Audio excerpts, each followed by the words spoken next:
سب سے پہلے تمام دوستوں کو السلام علیکم۔ زمبابوے کا دورہ پاکستان اور پاکستان کا دورہ نیوزی لینڈ کے لیے پاکستان کرکٹ ٹیم کا اوپننگ جوڑی کون سا ہوگا؟ مطلب کہ T20 میں بابر اعظم کے ساتھ اوپننگ کون سا کھلاڑی کرے گا، جبکہ ون ڈے انٹرنیشنل میں پاکستان کرکٹ ٹیم کے لیے اوپننگ جوڑی کون سی ہوگی۔ ساتھ ہی ساتھ فخر زمان شرجیل خان کے بیٹنگ کے بارے میں بھی بات کریں گے، مگر مزید تفصیلات کی طرف بڑھنے سے پہلے اس ویڈیو کو لائک کریں اور کمنٹ سیکشن میں آپ اپنی بہترین اوپنر کا نام ضرور لکھیں۔ نیشنل T20 کپ میں امام الحق نے 2 مرتبہ 90 پلس رن بنائے، جبکہ اس کے علاوہ امام الحق نے بھی کئی عمدہ بیٹنگ کا مظاہرہ کیا ہے، مطلب کہ 30 یا 40 پلس رن بنائے ہیں، اور T20 کرکٹ میں 30 یا 40 پلس رن بنانا نسبتاً اچھا اسکور تصور کیا جاتا ہے، بشرطے کہ ان کے لیے گیندوں کا استعمال کم کیا ہو۔ اسی طرح شرجیل خان اپنے پہلے میچ میں ناکام رہے، اپنے دوسرے میچ میں انہوں نے 77 رن بنائے، جبکہ اس کے علاوہ شرجیل خان اپنے تیسرے میچ میں ناکام رہے، اور اس کے بعد شرجیل خان نے اپنے چوتھے میچ میں 92 رن بنائے، اور اس کے بعد شرجیل خان نے کوئی خاطر خواہ کارکردگی کا مظاہرہ نہیں کیا، مطلب کہ جلد ہی آؤٹ ہوتے گئے، اور ایک مرتبہ پھر شرجیل خان کی ناکامی کا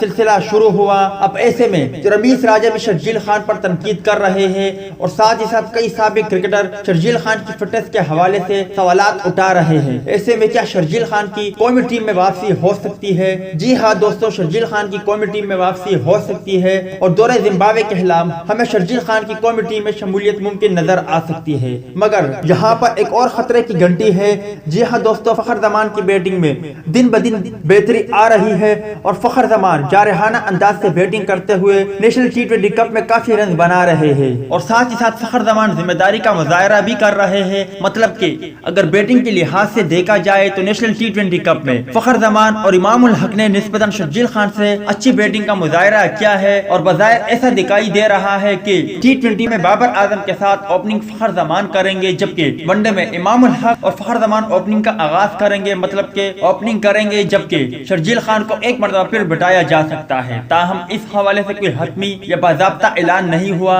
مگر جو خبریں موصول ہو رہی ہے اس سے بظاہر یہ لگتا ہے کہ امام الحق اور فخر زمان ایک مرتبہ پھر اوپننگ کا آغاز کریں گے۔ ملتے ہیں کسی نیکسٹ ویڈیو میں، تب تک کے لیے اجازت دیجیے، اللہ حافظ۔